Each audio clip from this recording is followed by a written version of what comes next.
எனக்கு முன்னாடி ஒரு ரெஸ்ட் ஏரியா தெரியுது ஐயா. இங்க பாருங்க, ரைட் சைட்ல பாருங்க ஐயா, ஒரு ரெஸ்ட் ஏரியா இருக்குது. நாங்க வந்து எங்களுக்கு இது இந்த லைன் வந்து ஃபாஸ்ட் லைன். நாங்க இங்க வெயிலா இருக்கு, ஆனா முன்னாடி பாருங்க செம்ம கிளைமேட். இங்க பாருங்க, அவன் லைன்ல இல்ல, கிளீனா அவங்கவுங்க நிக்கிறதுனால நம்ம பாட்டுக்கு லேரா போய்கிட்டே இருக்கோம். இன்னுமே என்னால நம்ப முடியல, நான் வந்து மலேசியாவில் பைக் ஓட்டிட்டு இருக்கேன். நம்ம இங்க இருந்து வாங்கிட்டு நான் இந்தியாவுக்கு கொண்டு போனோம். ரோல்ஸ் ராய்ஸ் அது இதுன்னு ஏகப்பட்ட வண்டி எல்லாமே இங்க தான் ரெஸ்ட் எடுக்கிறாங்க. டீ காபி குடிக்கணும் அப்படின்னா கூட டீ எம்டில 850ங்க. அப்படியே சிங்கிள் லைன் ஆயிடுச்சுங்க. ஆனா சிங்கிள் லைன்ல கூட எப்படி அடிச்சு நொறுக்கி போறாங்க பாருங்க. Taiping war cemetery 1939 to 1945.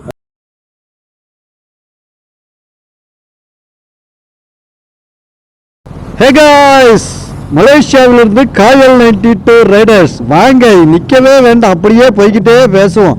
எங்கே இருக்கோம்னாச்சுன்னா நம்ம பினாங்கில் இருக்கோம். பினாங்கில் உள்ள ஒரு பாலத்து வழியாக பினாங்கில் இருந்து மலேசியா போய்கிட்டு இருக்கோங்க. கோலாலம்பரை நோக்கி போயிட்டு இருக்கோம். அதைத்தான் சொல்ல வரேன். இப்போ நம்ம அடுத்ததாக போகிற ஊர் தைப்பிங் அப்படிங்கிறது. விரட்டி போகிறாங்களா ஒவ்வொருத்தருங்க. நமக்கு முன்னாடி வந்து 2 GS போயிட்டு இருக்கு, நமக்கு பின்னாடி ஒரு GS வந்துகிட்டு இருக்குங்க. அதாவது BMW GSஏ சொல்கிறேன் நான், வேற ஒன்றும் இல்லை. செம்ம சூப்பரான ஒரு பாலத்து மேலே நம்ம இப்போ போய்கிட்டு இருக்கோம். ரைட் சைடில் பார்த்தீங்களா எவ்வளோ சூப்பரான ஒரு கடல். இது வந்து ஆறோ குளமோ ஏரியோ கிடையாதுங்க, கடலுங்க, கடல். அது நம்ம வந்து பினாங்குங்கிறது ஒரு ஐலாண்டு. அந்த ஐலாண்டை தாண்டி நம்ம நேரடியாக இப்போ மலேசியாவுக்குள்ளே போய்கிட்டு இருக்கோம். ஆமாம், சூப்பராக இருக்குது. ஒரு பெரிய கடலுக்கு மேலே போகிறோங்கிற ஒரு சின்ன பயம் கிடையாதுங்க. Double road. நமக்கு அது பாம்பன் பாலத்துலலாம் ஏற்கனவே போயிருக்கோம், இருந்தாலும் அதை மாதிரிலாம் இல்லை, இது வேற மாதிரி இருக்குங்க. செம்ம சூப்பராக இருக்குது. எந்த பக்கம் பார்த்தாலும் லெஃப்ட் சைடில் பாருங்கள் சின்ன சின்ன குட்டி குட்டி தீவாக இருக்குது. ரைட் சைடில் பார்த்தீங்கன்னா ஹார்பர் இருக்குது. இது எல்லாத்தையும் பார்த்துட்டு என்ஜாய் பண்ணி ஓட்டிகிட்டு இருக்கேன். கடந்த ஒரு 2-3 வீடியோவாக நான் இங்கே ஓடி தான் போட்டுட்டு இருப்பேன். உங்களுக்கு வேற எங்கேயும் போயிருக்க மாட்டேன், இதே ரோட்டில் தான் போயிட்டு இருப்பேன். இப்போ இந்த வாட்டி திருப்பி ரிட்டர்ன் ஊருக்கு போய்கிட்டு இருக்கோம். அதில் டைப்பிங்கிற ஒரு ஊருக்கு. பாலத்தில் பாருங்க கப்பல் மாதிரி வண்டிகள்லாம் போயிட்டு இருக்கீங்க. காருன்னா இது கப்பலா? என்னதுரா இது? என்ன மாதிரி கார்லாம் வச்சிருக்காங்க பாருங்க. இங்க ஒரு தொங்கு பாலம் வருதா, இந்த பாலத்துக்கு கீழே வழியா கப்பல்கள்லாம் போவோம். பாலத்துக்கு மேலேயும் கப்பல்கள் போகுது. அதான் நம்ம காரை சொன்னேன், அதுக்கு பாலத்துக்கு கீழேயும் கப்பல் போகுதுங்க. செம்ம அல்டிமேட்டு. ஊரே சூப்பராக இருக்குது, ரோடு சூப்பராக இருக்குது. இந்த பாலத்தை பற்றி ஒரு இன்ஃபர்மேஷன் சொல்கிறேன் உங்களுக்கு. இது முதல்ல போடப்பட்ட பாலங்க. கிட்டத்தட்ட 1956லலாம் இந்த பாலம் போட்டாங்க போல இருக்கு. நான் முதல்ல போகலேருந்து இந்த பினாங்குக்கு வரும்போது ஒரு பாலத்தில் வந்து பார்த்தீங்கன்னா சூப்பராக இருந்திருக்கும், இதை விட அருமையாக. அந்த பாலம் வந்து உங்களுக்கு 1975 போட்டது. இது கிட்டத்தட்ட அதுக்கு முன்னாடியே போட்டதுங்க. இந்த ஒன்லி இந்த பாலத்து வழியாக தான் மக்கள் வந்துட்டு போய்கிட்டு இருந்திருக்கிறாங்க. இந்த பினாங்கு தீவுக்கும் மலேசியாவுக்கும் இடையில இந்த 2 பாலம் தாங்க இருக்குது. பார்த்தாலே தெரியும், அது குட்டி தீவா இருக்கும். அந்த 2 குட்டிக்கும் ஒரு பெரிய பாலமா இருக்கா, ஒரு சின்ன பாலமா இருக்கு. நான் இதில் மேப்பை போட்டு விட்டுருக்கேன் பாருங்க, சூப்பரா இருக்கும். அடே என்னங்கடா ஊர் இது! நம்ம ஊர்லலாம் இப்படிப்பட்ட கடலுக்குள்ள போக முடியுமா? வேறுங்க, நான் நுழைஞ்சு போயிட்டேன் எல்லாருக்குள்ள. இப்போ இதெல்லாம் நான் பார்க்குறத விட உங்களுக்கு அதை காட்டுறதுல எனக்கு இன்னுமே மகிழ்ச்சிங்க. நம்ம நாளைக்கு போய் எடிட் பண்ணும்போதோ அதை திருப்பி பார்க்கும்போதோ எவ்வளோ சூப்பராக இருக்கும். அதே மாதிரி தாங்க இதை நீங்கள் பார்க்கும்போதோ எனக்கு நீங்கள் சந்தோஷப்படுவீங்கிற மகிழ்ச்சிக்காகத்தான் நான் இந்த வீடியோவை இவ்வளோ கஷ்டப்பட்டு எடுத்து அதை எடுத்து போய் வீடியோ எடிட் பண்ணி போடுறது. கண்டிப்பாக உங்கள் ஆதரவை கொடுங்க மக்களே. இங்கே ரைட் சைடில் பாருங்கள், இங்கே லெஃப்ட் சைடில் பாருங்கள் எவ்வளோ பெரிய ஹார்பர் இருக்குது பாருங்கள். அந்த பினாங்கல் ஐலாண்டுக்கும் ஹார்பருக்கும் கொஞ்சம் பக்கத்தில் தாங்க இருக்குது.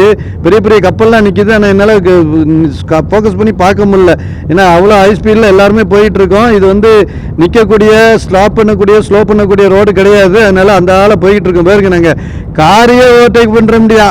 இது என்ன காரு? சூப்பராக இருக்கே, கோல்டு காரு. ஆமாம், இந்த பாலம் கொஞ்சம் ஷார்ட்டாக தாங்க இருக்குது. இது ரொம்ப ஒன்றும் தூரம் இல்லை. பாருங்க, டப்புன்னு சட்டக்குன்னு கடற்க ஓரம் வந்துருச்சு. அது 26 கிலோமீட்டர் போனோம் அந்த புது பாலம். இது அப்படியே அடுத்த மலேசியா வந்துட்டு பாருங்க. நம்ம அப்படியே தரைக்கு இடையில இறங்க போகிறோம். கொஞ்சம் தூரம் தான். அப்படியே லெஃப்டில் ரைட்லேயும் அப்படியே நிலப்பரப்பு வந்துருச்சு. கடலோடைய அந்த பாலமும் முடிய போகுது. பா செம்ம. ஆனால் உண்மையில இதெல்லாம் மறக்க முடியாத ஒரு ரைடாக எனக்கு மாறி போச்சுங்க. ரைட் சைடில் பாருங்கள், அப்படியே நிலப்பரப்புகளோடு சேர்ந்து உள்ளே போயிட்டே இருக்கும். அப்படியே உள்ளே வந்தாச்சு. வாங்க போகலாம். இன்னும் கண்டினியூ பண்ணி போயிட்டே இருப்போம். அடுத்து எந்த வழியாக போகணும்? தாய்லாந்து வழியாக போகணுமா இல்லைனா கோலாலம்பூர் வழியாக போகணுமாங்கிறது தெரில. காய்ஸ், தரைக்கு இறங்கினதுக்கப்புறம் கொஞ்சம் தூரம் தாங்க ஒரு மாதிரி நார்மலாக இருந்துச்சு. அதுக்கப்புறம் பார்த்தீங்கன்னா அப்படியே கொஞ்சம் டிராஃபிக் ஏற ஆரம்பிக்குது பாருங்க. அவ்வளோ லைன் கட்டி நிற்கிறாங்க. அப்படியே லைட்டாக மூவ் ஆகிட்டு தான் இருக்குது. கொஞ்சம் ஒரு சில இடங்கள்ல அப்படியே டிராஃபிக் ஆகிட்டே இருக்குது. ஆனால் நமக்கு பரவாயில்லைங்க. இந்த பாருங்க 8 அடி 10 அடிக்கு ஒரு எக்ஸ்பிரஸ் வே மாதிரி போட்டு விட்ருக்காங்க பைக்காரங்க போகிறதுக்கு. நீங்கள் எந்த பக்கத்தையும் கவலைப்பட வேண்டாம் ஐயா, நாங்கள் காருக்காரங்க லாரிக்காரங்க நின்னாலும் நீங்கள் கவலைப்படாமல் போயிட்டு இருக்கலாம்னு சொல்லிட்டு ஒரு ரூட் இருக்குது. அந்த ரூட் வழியாக போயிட்டு இருக்கோம்.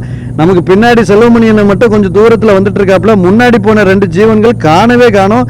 எங்கிட்ட நானும் விரட்டி பார்க்குறேன், காணவே காணும். டிராஃபிக்கில் பூந்து போய் முன்னாடி போயிட்டாங்களா என்னன்னு தெரியல. இன்டர்காம்லேயே அவங்க கனெக்ஷனில் இல்லை. இந்த நம்ம கேஆர்எஃப் உடைய மலேசியா ரைடு எத்தனை பேருக்கு பிடிச்சிருக்குங்கிறத கமெண்ட்ல சொல்லிக்கிட்டே இருங்கீங்க. அதுதான் எனக்கு ஒரு உற்சாகத்தை கொடுக்கும். இங்கே பாருங்க, ஒவ்வொரு லாரி எல்லாம் பார்க்க பயங்கரமா இருக்கப்பா. நம்ம இந்த ஹாலிவுட் படத்தில் பார்க்குற மாதிரியே இருக்குதுங்க. எனக்கு முன்னாடி ஒரு ரெஸ்ட் ஏரியா தெரியுது ஐயா. இங்க பாருங்க, ரைட் சைட்ல பாருங்க ஐயா, ஒரு ரெஸ்ட் ஏரியா இருக்குது. போர்டு போட்டிருக்கு. அது அப்படியே ஒரு இடத்துல நிறுத்துங்க ஐயா. எனக்கு ஒண்ணுக்கு வருது. கொஞ்சம் நிறுத்தணும். ஆமா, கொஞ்சம் எந்திரிச்சு நின்றுக்கிறேன்ப்பா. முட்டிக்கிட்டு வருது. மழை வேற கொஞ்சம் வர்ற மாதிரி இருக்கா. கொஞ்சம் கிளைமேட் ஒரு மாதிரி இருக்கிறதுனால ஒரு பயங்கரமா இருக்கு. எனக்கு ரெஸ்ட் ரூம் கண்டிப்பா போட்டே ஆகணும். அப்பா வேற லெவலில் இருக்குங்க. ஒவ்வொன்றும் வண்டிகள் எல்லாமே நின்றுகிட்டே இருக்குது. டிராஃபிக்கில் நம்மளால நிற்க முடியாது சாமி. நீங்கள் கண்டிப்பாக எனக்கு ஒரு ரெஸ்ட் போட்டால் தான் ஆகும். செல்வமணினே கேட்குதா?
இவ்வளோ நேரம் கொஞ்சம் கம்மியாக வந்துச்சுன்னு வேகமாக வந்தோம். இப்போ மறுபடியும் டிராஃபிக்ங்க.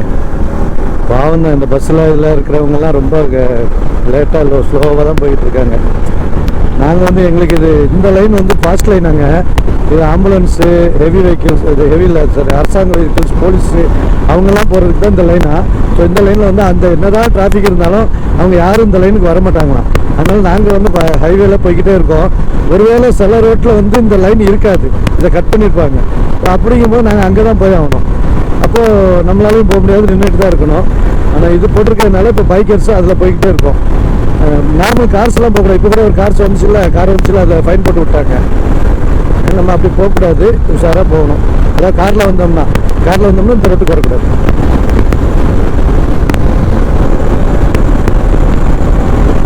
முன்னாடி பாருங்க, செம்மையாக இருக்குது.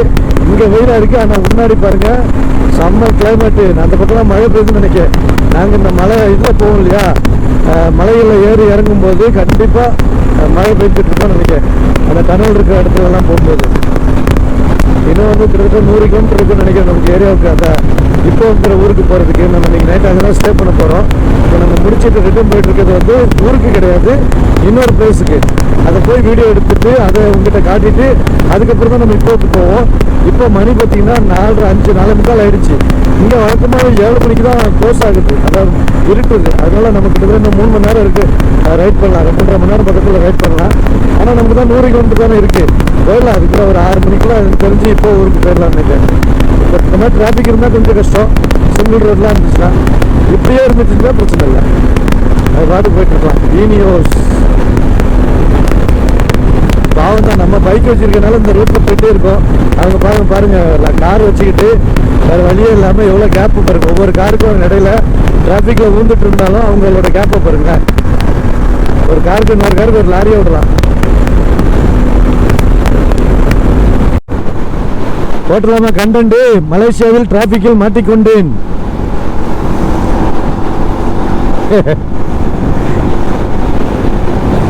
ஓ அப்படியா?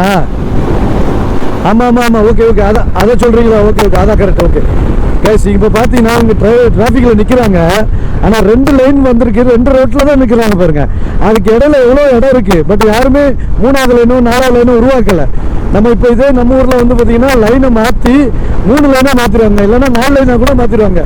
ஏன் இன்னும் கார் போகிற இந்த லைனில் கூட இறங்கிடுவாங்க, அப்புறம் யாருமே போக முடியாமல் மாற்றி விட்ருவாங்க. ஆனால் அங்கே பாருங்கள், அந்த 2 லைன்னா எல்லா காருமே 2 லைனில் தான் போயிட்டுருக்கு. உங்களுக்கு ட்ரோன் ஷாட்டில் எடுத்துக்காட்டாலும் அப்படி தான் இருக்கும்.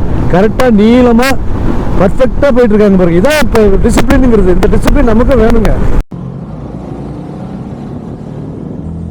காய்ஸ், நான் ரொம்ப நாளாக எதிர்பார்த்துட்டு இருந்த ஒரு விஷயம் நடக்குதுங்க. ஐயோ ஐயோ, 2 கார்களுக்கு இடையில இந்த மாதிரி பைக்கை ஓட்டணும் அப்படின்னு ரொம்ப நாள் ஆசை. நம்ம ஊர்லயே அப்படி ஓட்டணும்னு ஆசை. ஆனால் எவன் நம்ம ஊர்ல இந்த மாதிரி கேப் விட்டு நிற்கிறான்? அவ்வளவு நெருக்கி அடிச்சு தான் நிற்பாங்க. அப்படியே நல்லபடியா ஏதோ கேப் இருக்குன்னு சொல்றதுனால திடீர்னு எவனோ ஒருத்தன் குறுக்கால வந்து நமக்கு விழாயிலும்ப முடிச்சுட்டு நடப்போம் பார்த்துருங்க. நம்ம அப்புறம் மூச்சு பேச்சு இல்லாம தான் கிடக்கணும். இப்போ பாருங்க, அவன் லைன்ல இல்லை, கிளீனா அவங்கவுங்க நிக்கிறதுனால நம்ம பாட்டுக்கு லேரா போய்கிட்டே இருக்கோம். வேற லெவலு. இப்போ ப்ரோ மட்டும் இல்லைன்னு வைங்களேன், அந்த பாட்டுக்கு நம்ம பாட்டு இன்னும் கொஞ்சம் வெரைட்டி போயிட்டு இருப்போம். சூப்பரா இருக்கு பாருங்க, என்ஜாய்மெண்டா இருக்கு. அவரு மட்டும் இல்லைன்னா அவ்வளவு வேகமா போயிடுவேன். இப்போ என் முகத்துல இருக்க சந்தோஷத்தை மட்டும் பாருங்களேன், அவ்வளோ ஹாப்பியா இருக்கேன். நான் இன்னும் ஸ்பீடா போகணும் போல ஆசையா இருக்குது. அதுதான் நான் மறுபடியும் சொல்றேன். ஆனால் கொஞ்சம் ஸ்லோ பண்ணி விட்டுட்டாங்களே. நம்பி போலாம், எந்த ஒரு பிரச்சனை கிடையாது. பாருங்க, அவர் BMW பைக்கை வச்சுக்கிட்டே சொருகி போய்கிட்டே இருக்காரு. நான் எனக்கு NS 200 வச்சுக்கிட்டு நம்மளால போக முடியாதா? அவ்வளோ அருமையா போயிட்டு இருக்கு. ஆனால் அந்த தேர்ட் ஒன்று உருவாக்கிட்டாங்க இன்னைக்கு இந்த வாட்டி. என்னன்னு தெரியல, அந்த ரூட்ல யாரும் வரக்கூடாது, ஆனால் இப்படி உருவாக்கி போய்கிட்டு இருக்காங்க. ஒருவேளை லெஃப்ட் எதுவும் இருக்குமோ தெரியல நமக்கு. ப்ரோ என்னாச்சு? நம்ம லெஃப்ட் எடுத்தா? சூப்பர். இன்னும் கொஞ்சம் நேரம் அப்படியே பூத்து போயிருக்கலாம் ப்ரோ. செம ஃபன்னா இருந்துச்சு, ரொம்ப ஜாலியாகவும் இருந்துச்சுங்க. எனக்கு ரொம்ப பிடிச்சிருந்துச்சு. நம்ம அடுத்து ஏதோ மாதிரி வந்துச்சுனாலும் பாருங்க, அப்படியே லெஃப்ட் போக வேண்டியதானே? லெஃப்ட் இண்டிகேட்டர் போடாமல் போறிய? ஓ ரைட். நமக்கு பிரேக் போடனாலே இந்த ரூட்டை அப்படியே தனியாக விட்டுட்டாங்க. அதனால நேராக போயிட்டே இருக்க வேண்டியதான். இந்த பெட்ரோல் பங்க்ல நம்ம ஸ்நாக்ஸ் சாப்பிட்றது, பெட்ரோல் போடுறது, ரெஸ்ட் எடுக்கிறது எல்லாத்தையுமே இதிலே பார்த்துக்கலாங்க. மழை வேற சிலன்னு பெய்ய ஆரம்பிச்சிருச்சு. கொஞ்ச நேரம் ஓரம் கட்டினா தான் நம்ம ரைடிங் கியர்ஸ் எல்லாத்தையுமே கொஞ்சம் பாதுகாக்க முடியும். வேற கண்ணாடி எல்லாமே தண்ணி ஆயிடுச்சு. எங்கே விடலாம் ப்ரோ? எங்கே உங்களுக்கு பின்னாடியே விட்டுருவா? பெட்ரோல்லாம் நமக்கு போட தேவையில்ல. செம்மங்க, வேற லெவல் ரைடு, என்ஜாய்மெண்ட்டாக போயிட்டுருக்கு.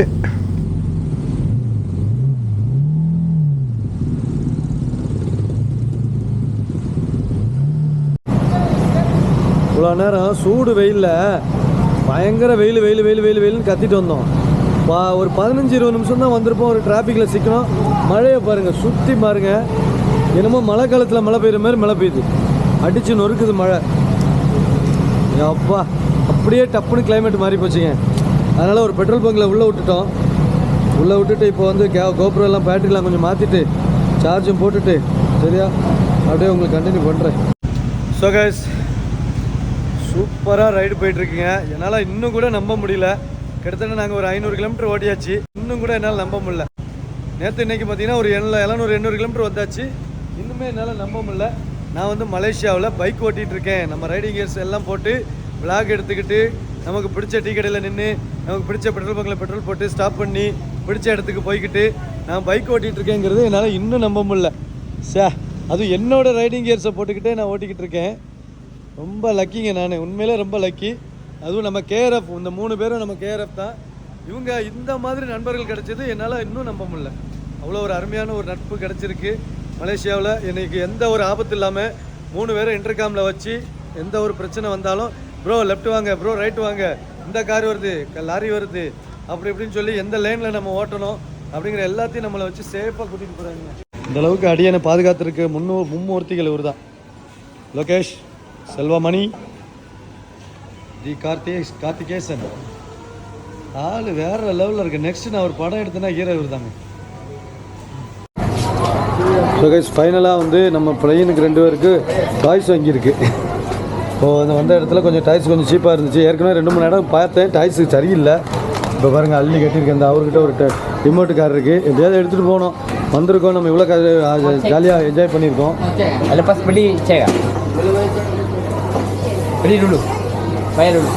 வாங்கியாச்சுங்க, பில்லு போட்டாச்சு. 60 வெள்ளி மொத்தத்துக்கு 160 ரிங்கெட் எல்லாமே சேர்த்து பிள்ளைகளுக்கு உண்டான டாய்ஸ் மட்டும்தான். Okay okay thank you. இது ஒரு பாக்ஸ் கேரி பிக் ஒன் இல்லை இல்லை ரெண்டாவது பண்ணுறீங்க. Okay 202 ringgit I will give. I give you 202. Ya 202. You see 202 dah tolak. Tinggal 39 ringgit apa lagi? 40 பைசா 39 60 கொடுத்துருக்கேன். 40 பைசா வருது. சரிப்பா உங்கள் ஊர் காசை கணக்கு பண்ணுறதுக்குள்ள உயிர் போகுதியா. தேங்க்யூ. இங்கேருந்து வாங்கிட்டு நான் இந்தியாவுக்கு கொண்டு போனோம். கென்னி உனக்காக அப்பா எப்படிலாம் கஷ்டப்படுறேன் பாரு. வாங்கியாச்சு. சாரி சார்ஜ் மட்டும் கூப்பிடல அந்த பேட்டரி வந்து போட முடியும் கொண்டு போக முடியுமா? முடியாதா? வந்து ரெஸ்ட் ரூம் அதாவது ஹைவேல போயிட்டு இருக்கும்போது ரெஸ்ட் எடுக்கிறதுக்கு வந்து ஹோட்டல்லாம் கிடையாதுங்க. ஒன்லி பெட்ரோல் பங்க் தான். பெட்ரோல் பங்க்கில் அவ்வளோ காரம் வந்து அடைஞ்சிருது. பெட்ரோல் போடுறாங்க, அங்கங்கே பார்க்கிங் பண்ணி சாப்பிட போயிடுறாங்க. இந்த இடத்துக்கு வந்தோம்னா எல்லா வகையான காரும் பார்க்கலாங்க. இது பாருங்க ஃபோர்டு, இது வந்து புரோட்டான் அப்படிங்கிறது, இது ஹோண்டா, ஏகப்பட்டவர் என்னென்ன வகையில் கார் இருக்கோ அத்தனை காரையும் பார்த்துடலாம். BMW, பென்ஸு, ரோல்ஸ் ராய்ஸு, அது இதுன்னு ஏகப்பட்ட வண்டி எல்லாமே இங்கே தான் ரெஸ்ட் எடுக்கிறாங்க. டீ காஃபி குடிக்கணும் அப்படின்னா கூட தனியாக ஹோட்டல்னு தனியாகவே கிடையவே கிடையாது. அது இது ஹைவேல மட்டும் நான் சொல்கிறேன். மற்றபடி ரூரலில் போனீங்கன்னா 1-2 இருக்குது. மற்றபடி ஹைவேல ஒன்லி ஒன், அதுவும் ஒரு 50 கிலோமீட்டருக்கு ஒரு வாட்டி தான் இந்த மாதிரி ரெஸ்ட் ஏரியா இருக்குது. அதில் எல்லாருமே வண்டி விட்டு ஃபுல் ஷாப்பிங் பண்ணுறாங்க. இங்கே பாருங்க, வா எம்டி 95,000 சிசி 850 எம்டியில் 850ங்க. வேறு லெவலில் இருக்குது. எம்டி அப்படியே டிசைன் அந்த அளவுக்கு இருக்குது. பெரிய பைக்கானா, நான் உங்களுக்கு ஜூம் பண்ணி காட்டுறேன். பெரிய பைக்காக இருக்குது. 850 சேம் 850ங்க. அது இந்த கலரில் இருக்குது, நமக்கு பிடிச்ச கலரில். Empty 09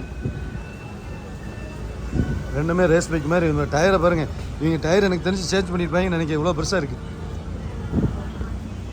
super. இந்த இடமே வைப்பாக இருக்குது. மோட்டார் பைக்கு காருக்கு செம சூப்பரான இடங்க. எவ்வளோ பிரீமியமான கார்னாலும் இங்கே பார்க்கலாம். இதில் ஒரு பிரச்சனை என்னென்னா, இங்கே எல்லோரும் பெட்ரோல் போடுறது இவங்களே தான் போட்டுக்கிடணும். நம்ம வேற ஆள் போட வேலைக்கு ஆள்லாம் கிடையாது. நம்மளே போட்டு நம்மளே காசு கொடுத்துக்கிட வேண்டியதான். காய்ஸ் அகைன் மழை வந்துருச்சுங்க. ஐயோ நனைஞ்சிக்கிட்டே இருக்கோம். 360 நனையுது, கோப்ரோ நனையுது, ட்ரெஸ்ஸு நனையுது, ஜாக்கெட் நனையுது, பேண்ட்டு நனையுது. தண்ணி வாட்டர் ப்ரூஃப் தான், லிட்டில் வாட்டர் ப்ரூஃப். அப்புறம் நல்லா தண்ணி வந்துச்சுன்னா தண்ணி கண்டிப்பாக நனையணும், உள்ளத்துக்கு வைக்கணும். வாவ். இல்லை கோப்ரோ இது கூட ஓகே. நம்ம 360 ஓகே. கோப்ரோ வந்து ரொம்ப மழை பெஞ்சுன்னா மைக்கு வழியாக தண்ணி உள்ளே போகும். இங்கே பாருங்க, நம்ம போக வேண்டிய இப்போ வந்து 99 கிலோமீட்டர் இருக்குது. கோலாலம்பூர் வந்து 295 கிலோமீட்டர் இருக்குங்க. கோலாலம்பூருக்கு நாளைக்கு தான் போவோம். இப்போ ஊருக்கு 100 கிலோமீட்டர் இருக்குது. இன்னும் எப்படியும் ஒரு 1.5 மணி நேரம் ஆகிடும் எங்களுக்கு போகிறதுக்கு. நான் ஸ்டாப்பாக போனால் 1 மணி நேரத்தில் போயிடலாம். ஒரு எங்கே வழி இருக்குது, எங்கே இப்படி டிராஃபிக்காக இருந்தால் எப்படி போக. வேறு லெவலுங்க, டிராஃபிக்கும் வேறு லெவல். நல்லா வரும்போது எம்டி ரோடு என்ஜாய் பண்ணோம். இப்போ போகும்போது டிராஃபிக் ரோடு என்ஜாய் பண்ணிகிட்டு இருக்கோம். லெஃப்ட்ல பைக்கர்ஸ்.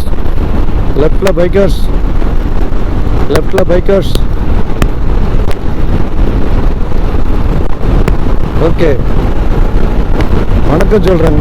நமக்கு வணக்கம் சொல்றாங்க. தாய் பைக்கா, சூப்பர். தாய்லாந்து பைக்கர்ஸ் தாங்க அவங்க. பாருங்க, கப்புள்ஸா வந்திருக்காங்க. மலேசியாவுக்கு இங்கே வரைக்கும் வந்திருக்காங்க. நமக்கு இன்னும் கொஞ்சம் நாள் வச்சு போயிருந்தாலும் கண்டிப்பாக தாய்லாந்துக்குள்ள பைக்கில் போயிட்டு வந்திருக்கலாம். சரி, கூடிய சீக்கிரம் பிளான் பண்ணுவோம். சீசன் 2 போடுவோம். Malaysia season 2. हबीबी कम टू मलेशिया. अच्छा रोड है, बाइक राइड अच्छा है. मेरा गाड़ी है 200 सीसी मट्टू है, आना है बाइक स्पीड ओवर है. மழை அப்படி பெய்து பாருங்க. அந்த பக்கம்லாம் நல்லா தண்ணி தெரியுது. பட் நம்ம அப்படியே விரட்டி போய்கிட்டே இருக்கோம். ஹோண்டா லெஃப்ட் அடிக்குது அண்ணா. காடி லெஃப்ட் அடிக்குது. அது இன்னொரு அடுத்த காடி அடுத்த டிசான் லெஃப்ட் அடிக்குது.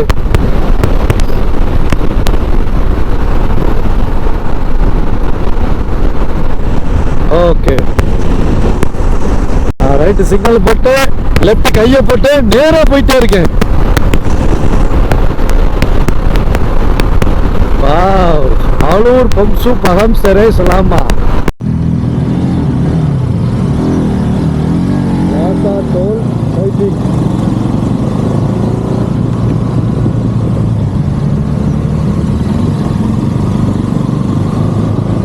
பார்த்தீங்களா எப்படி இருக்கு பாருங்க. பிரச்சனை குப்பை இல்லை, அழுக்கு கூட இல்லை பாருங்க. குப்பையை விடுங்க. நம்ம தொடச்சி கழுவி வாஷ் பண்ணி காய வச்ச மாதிரி.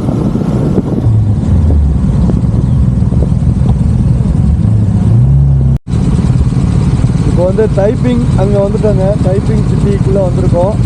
ஒரு பழைய காலத்து ஒரு ஊர் போல் இருக்குது. ரொம்ப காலத்துக்கு முன்னாடி உருவான ஊர். இங்கே என்ன ஏதோ ஒன்று என்ன இருக்குது,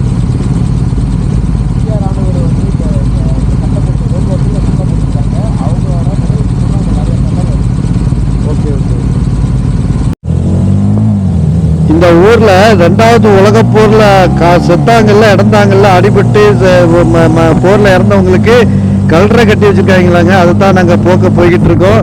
வெறித்தனமான அடுத்த ஒரு ஸ்டார்ட் அப் ரைடர் ஆரம்பிச்சிடுச்சு காய்ஸ். போகுது பாருங்க. முன்னாடி சீரி பாயுது 2 GS, அதுக்கு பின்னாடி நெருக்கி அடிக்குது நம்ம NS.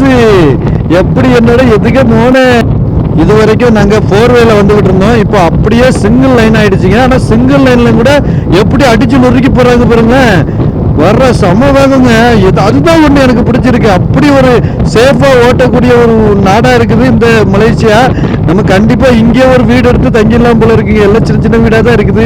ஒரு சின்ன வீடு இங்கே வந்து வாங்கி போட்டு தங்கிடலாம் போல இருக்கு. இங்கே வாழலாம் போல இருக்கு. அவ்வளோ அருமையா இருக்கு பாருங்க.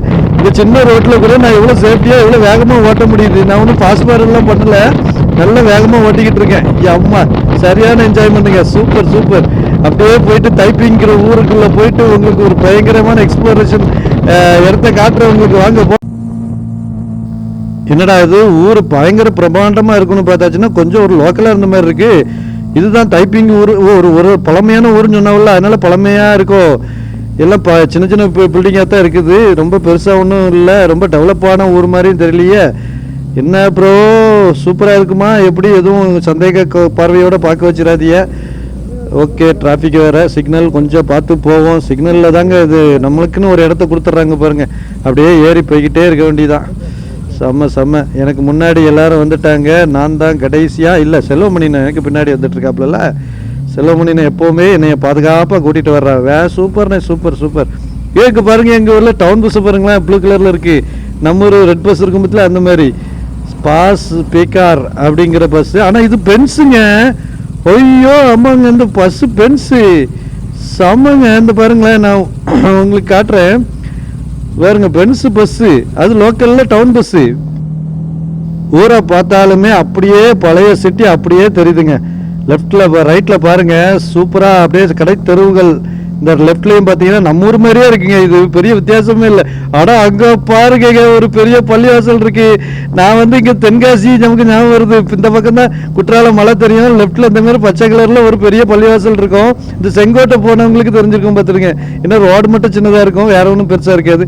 சிக்னல் போட்டாண்டா. ரெட்டு மாட்டிக்கிட்டாங்களா? 2 பேரும் மாட்டிக்கிட்டாங்க. Bro super bro. நீங்கள் 2 பேரும் இந்த ஃபாஸ்ட் அண்ட் ஃபியூரியஸ் படத்தில் வர்ற மாதிரி நிற்கிறீங்க. இங்கேருந்து பார்க்குறதுக்கு சூப்பராக இருக்கு. என்னாச்சு ஓரம் கட்டிட்டாப்புல?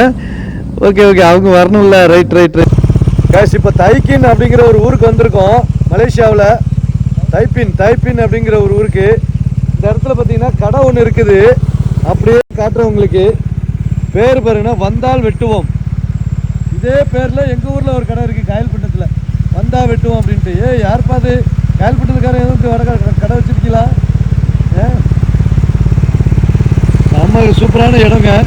அதை பாருங்க. முன்னாடி அப்படியே மலைகளுக்கு இடையில மேகங்கள் இருந்துச்சு. நான் கொஞ்சம் முன்னாடி போய் காட்டுறேன் உங்களுக்கு. ஆக்சுவலி மிலிட்ரி ஏரியா, அந்த அளவுக்கு வீடியோ போட்டோ எடுக்கக்கூடாது. பார்த்தேன். இங்கே பாருங்க 1879வது வருஷத்தில் கட்டின ஜெயில் ஒன்று இந்த தைப்பிங் சிட்டியில் இருக்குது. எப்போ வெள்ளைக்காரன் காலத்தில் கட்டினதுங்க எப்பா. இன்னும் செயல் மாத்திலே வேறு செயல் தான். வில்லில் இருந்து புறப்பட்ட அம்பு போல போயிட்டு இருக்கும் பாருங்க. அப்படியே பறக்குறோம். எனக்கு நாங்கள் இவ்வளோ பவர்ஃபுல் வண்டி வச்சுக்கிட்டு இவ்வளோக்குள்ள தான் போகிறோம். அவன் 125 வச்சுக்கிட்டு என்ன பறக்கிறான். இங்கே ஸ்பீட் லிமிட்லாம் கிடையாதா என்னன்னு தெரியல. சூப்பரான பியூட்டிஃபுல்லான ஒரு இடத்துக்குள்ள வர்றது மட்டும் தெரிஞ்சுங்க. லெஃப்ட் ரைட்ல பாருங்க காய்ஸ். ஓயோயோயோயோயோ கிரீன் கலர்ல வேற லெவல்ல இருக்குதுப்பா. எங்கப்பா கூட்டு வந்துக்கிறீங்க நீ? அடிபொலியா இருக்குது. 2 பக்கம் கோல்ஃப் மைதானமா இது? என்ன கோல்ஃப் விளையாடுற இடமா இது? பாக்குறது அப்படியே கண்ணில் ஊத்திக்கலாம் போல இருக்குதுப்பா. செம்மையா இருக்குதுப்பா. இந்த நேரத்துக்கு கோபுரம் இல்லாத பூச்ச நான் என்ன பேக் வாய்ஸா குத்துக்கிட்ட இருக்க வேண்டிய இருக்குது. அட்டா அருமையான பொட்டானிக்கல் கார்டன் மாதிரில இருக்குதுங்க இது. அப்படித்தான் நினைக்கிறேன். ஆமா இதுல அப்படிதான் போட்டிருக்கு. கார்டன் போட்டிருக்கு. எனக்கு எளவு தெரியல. ஒரு எளவும் படிக்கவும் தெரியல. அது என்னமோ இங்கிலீஷ்ல தான் எழுதியிருக்கு. ஆனா அவங்க மலாய் மொழி அப்படியே இங்கிலீஷ்ல எழுதியிருக்காங்க. இந்த முன்னாடி போட்டிருக்கு தாமன் பொட்டானி பெராக் அப்படின்னு போட்டிருக்கு. ஆமா பொட்டானிக்கல் கார்டன் அப்படி போட்டிருக்காங்கன்னு நினைக்கிறேன். கரெக்டு. அண்ணனும் அப்படித்தான் சொன்னாப்புல. ரொம்ப வயசான ட்ரெடிஷனான ஒரு ஊர் அப்படின்னாப்புல. ரொம்ப வருஷத்துக்கு முன்னாடி உள்ள மரங்கள் எல்லாமே இருக்கும் போல இருக்கு. நல்ல இயற்கையா இருக்குங்க. அது மட்டும் தான் இயற்கை அப்படியே மெயின்டைன் பண்ணிட்டு இருக்காங்க. பாதை போட்டு அதுக்குள்ள எந்த டிஸ்டர்பும் இல்லாம அந்த சவுண்டு அந்த குளிர்ச்சி நல்ல குளிர்ச்சியா இருக்குங்க. இங்க உள்ள கொடைக்கானலா இருக்குமோ இது? ஊட்டி கொடைக்கானல் மாதிரியான இடம் போல இருக்கு. சரியான சூப்பரா இருக்கு. ஆனா டூரிஸ்ட் ஸ்பாட்டா வச்சிருக்காங்க. எந்த கூட்டமும் இல்லாம நல்லா அழகா இருக்குது பாருங்களேன். பார்த்து போறதுக்கே அவ்வளவு ரசிக்கிறதுக்கு எல்லாமே சூப்பரா இருக்கு. நம்ம அப்படியே திடீர்னு கேரளாக்குள்ள வந்த மாதிரி ஒரு ஃபீலிங். கேரளா இப்படித்தான் இருக்கும். ஆனா அண்ணன் 2 பேரும் உண்மையில தரமான இடத்துக்கு கூட்டு வந்திருக்கீங்கண்ணே. சூப்பர்ண்ணே, வேற லெவல். ஏன்னா உண்மையில இப்படி எல்லாம் நான் மலேசியா இவ்வளவு 2 நாளா வேற மாதிரி பார்த்துக்கிட்டு இருந்தேன். இப்போ இன்னைக்கு டோட்டலா வேற மாதிரி பார்த்துட்டு இருக்கேங்க. பாருங்க மேல ஏறி இறங்கி அட்டா சும்மா டோட்டலாவே நான் ஃபாரின் மாதிரியே தான் இருக்குங்க. முன்னாடி பாருங்க இந்த மலைகளும் அந்த பள்ளத்தாக்குகளும் பார்க்க என் கண்ணு குளிர்ச்சி ஆகுதையா. இப்படி ஒரு இடமா? இப்படி எல்லாம் இடத்துக்கு என்ன கூட்டிட்டு வருவீங்களா நீங்க? அட்டா 2 பக்கம் அப்படியே மிஸ்ட் மேகங்களுக்கு இடையில அப்படியே மழை இருக்கிறது. அப்படி பார்க்கும்போது சரி இந்த வெளிநாட்டுக்கு நான் இதெல்லாம் ரசிச்சிட்டேனா. நம்ம பாருங்க கடற்கரையில ஓட்டியாச்சு, நம்ம பைக்கு கடற்கரையில ஓட்டியாச்சு, ஹைவேல ஓட்டியாச்சு, சிங்கிள் ரோட்ல ஓட்டியாச்சு, வில்லேஜ் ரோட்ல ஓட்டியாச்சு, இப்போ மலைப்பகுதியிலே ஓட்டியாச்சு. சாமி நல்ல திருப்தியா ரொம்ப அழகா எவ்வளவு முடியுமோ அந்த அளவுக்கு என்ஜாய் பண்ணியாச்சு. சொல்லுங்க. 1947 கட்டின கல்லறை இதெல்லாம். சரியா? இதில் பார்த்தீங்கன்னா Australia, India, Malaysia, New Zealand, United kingdom and மற்ற ஊர்லேருந்து வந்த இராணுவத்தோட கல்லறை. யாருன்னு பேர் தெரியாது. ஆனால் ஏன்னா இறந்து போகிறப்ப யாருன்னு தெரியாது பாருங்க. அதனால என்ன பண்ணிட்டாங்க, பொதுவாகவே வச்சு அவங்களோட மதப்படி பார்த்தீங்கன்னா அந்த கலரை செஞ்சுருக்காங்க. முஸ்லீம் கலரை தனியாக, கிறிஸ்துவ கலரை தனியாக, இந்து கலரை தனியாக கட்டியிருக்காங்க. சரியா? மொத்தம் 866 கலர் இருக்குங்க இந்த இடத்துல. 866 பேர் இறந்துருக்காங்க. ஆமா, அவங்களுக்கு கலர் வச்சிருக்கு. ஆமா, இந்த கலர்லாம் பார்த்தீங்கன்னா காமன்வெல்த் வார் கிரேவ் கமிஷன் இவங்க தான் இதை மெயின்டைன் பண்றாங்க இந்த ஏரியாவை. ஓகே. மலேசியா சுதந்திரம் பார்த்தீங்கன்னா 1957. இது 47 வச்சுட்டாங்க இது. ஓகே. இதெல்லாம் பார்த்தீங்கன்னா ஜப்பான்காரங்க ஜப்பனீஸ் கூட சண்டை போடுறப்ப இறந்து போனவங்க எல்லாம். ஜப்பான் கூட சண்டை போடுறாங்க. ஆமா, இங்கெல்லாம் பெரிய பிரச்சனை ஜப்பனீஸ்னால தான். Typing war cemetery 1939 to 1945. அதாவது கிட்டத்தட்ட செகண்ட் வேர்ல்டு வார் எவ்வளோ நேரம் நடந்துச்சோ அந்த சண்டையில் செத்து போனவங்க இறந்து போனவங்களுக்கு கல்லறை வச்சுருக்காங்க. யாருடைய பேரும் அதில் இல்லை, மேக்ஸிமம் அதில் இல்லைன்னு தான் நினைக்கிறேன். ஒரு சில பேரோட நம்ம எல்லாரோட பேர் போட்டிருக்கு ஓரளவு. இதெல்லாமே கிறிஸ்டியன்ஸ் கல்லறை. அவங்க சொன்னார்ல கிறிஸ்டியன்ஸ் கல்லறை, அப்புறம் இந்துஸ் கல்லறை, முஸ்லீம்ஸ் கல்லறைன்னு தனித்தனியாக வச்சுருக்காங்க போல இருக்குது. இப்போ நம்ம அதையும் பார்ப்போம். இந்து கல்லறை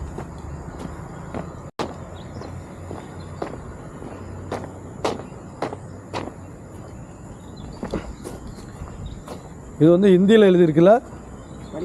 ஹிந்தியில் இவங்கெல்லாம் Indians soldier of the Indian Army. ஆமாம், யாரும் தெரியாது. Honoured here. அவங்க அவங்களோட பேர்லாம் போடலை. அவங்க ஒரு இந்து ஸ்லோகனை ஒன்று போட்டு கீழே பார்த்தீங்கன்னா a soldier of the Indian army 1939 to 1945 honoured here அப்படின்னு சொல்லி போட்டிருக்காங்க. இது ஒன்று. அதுக்கப்புறம் அந்த ஆப்போசிட்டில் கிறிஸ்டியன்ஸு, அந்த பக்கம் முஸ்லீம்ஸா? ஆமாம், முஸ்லீம்ஸு. அது 4 பேர் பார்த்தீங்கன்னா அவங்க மலேசியன். இந்த பாருங்க, அந்த 4 பேரும் அவங்க மலேசியன். மலேசியன் 4 பேர் தான் இருந்திருக்காங்க. ஓகே. மற்றவங்களாம் மற்ற நாட்டுக்காரங்க தான். இந்த நாட்டில் அவங்க காப்பாற்றுறதுக்காக, அதை நாட்டு சண்டை போடுறதுக்காக இந்தியாவிலேருந்து கூட்டிகிட்டு வந்தவங்க தான் அதிகம். ஆமாம்.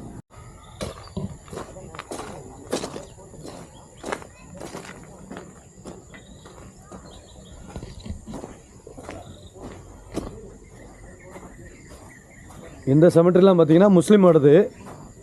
இவங்கெல்லாம் பேரும் போட்டிருக்கு. இந்த சிலது பேர் தெரியாதவங்களுக்குலாம் ஏன் சோல்ஜர் ஆஃப் த இந்தியன் ஆர்மின்னு போட்டாங்க. சில பேருக்கு அவங்களோட பேர் தெரியுது, அந்த பேருக்கும் போட்டிருக்காங்க. பஞ்சாப் ரெஜிமெண்ட்டு. அப்போவே பஞ்சாப் ரெஜிமெண்ட்லாம் இருந்திருக்குண்ணே, அதுக்கு முன்னாடியே இருந்திருக்கும்னு நினைக்கிறேன். அப்போ நம்ம மெட்ராஸ் ரெஜிமெண்ட்டாக இருந்திருக்கோம் இல்லையா, மெட்ராஸ் ரெஜிமெண்ட்லேருந்து இங்கே கூட்டு வந்திருப்பாங்க எப்படியும். Their name live for evermore. இங்கே இருக்கிற பெயர்கள் என்றைக்கும் அழியாது அப்படின்னு தானே.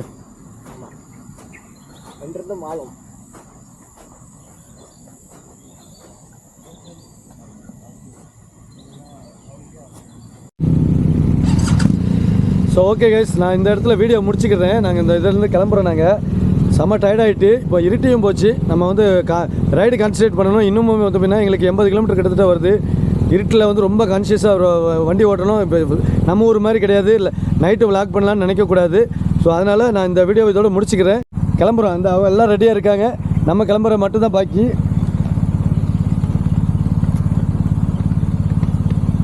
ஸோ இந்த மாதிரி சூப்பரான இன்னும் நிறைய வீடியோ பார்க்கணுன்னா நம்ம காயல் ரைடர் சேனலை சப்ஸ்கிரைப் பண்ணுங்கள்.